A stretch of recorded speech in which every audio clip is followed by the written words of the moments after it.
music of the Ainur, the creation of the world. Before Middle-earth existed, there was only Eru Ilúvatar, the supreme creator.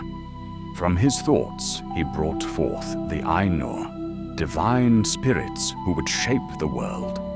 Each Ainu had unique gifts, but the most powerful was Melkor, who was ambitious and desired dominion beyond Ilúvatar's design. Ilúvatar introduced the great music, a celestial symphony that would form the foundation of the world. At first, the Ainur sang in perfect harmony, creating a melody of order and beauty.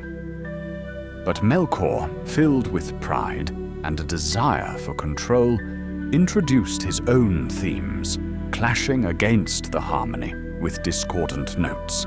His music brought chaos, breaking the unity of the Ainur's song. In response, Ilúvatar introduced a second theme, one of deep sorrow, yet filled with hope and endurance. This melody represented the children of Ilúvatar, elves and men, who would one day inhabit the world.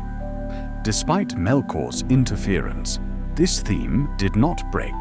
Rather, it grew stronger in adversity. However, Melkor refused to yield and intensified his disruptions, seeking to overpower the music. Then, Ilúvatar rose from his throne and introduced a third theme, unlike anything before.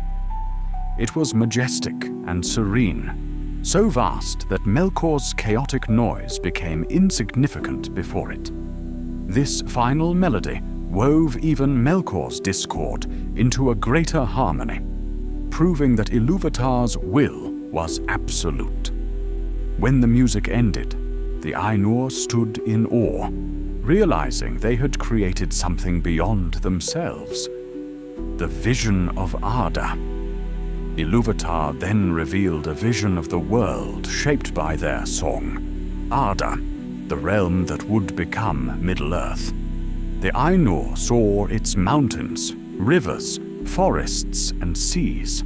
They also saw the elves and men, beings with free will, unlike the Ainur, whose destinies even they could not fully understand.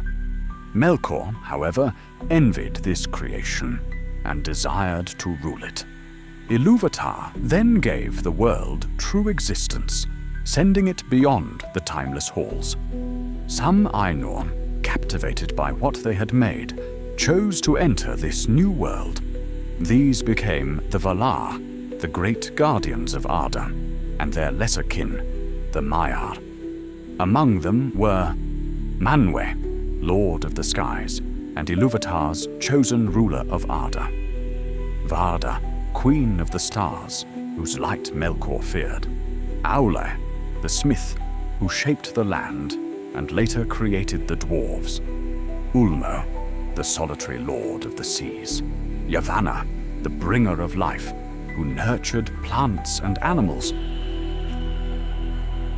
Melkor's rebellion and the first war. But Melkor also entered the world, not as a protector, but as a tyrant. He sought to dominate Arda, bending it to his own will. From the moment of his arrival, he began corrupting and destroying the works of the Valar, turning harmony into chaos. Thus began the first war of Arda, as the Valar struggled to shape the world, while Melkor sought to ruin it. Manwë and the other Valar fought against Melkor, but his power was great.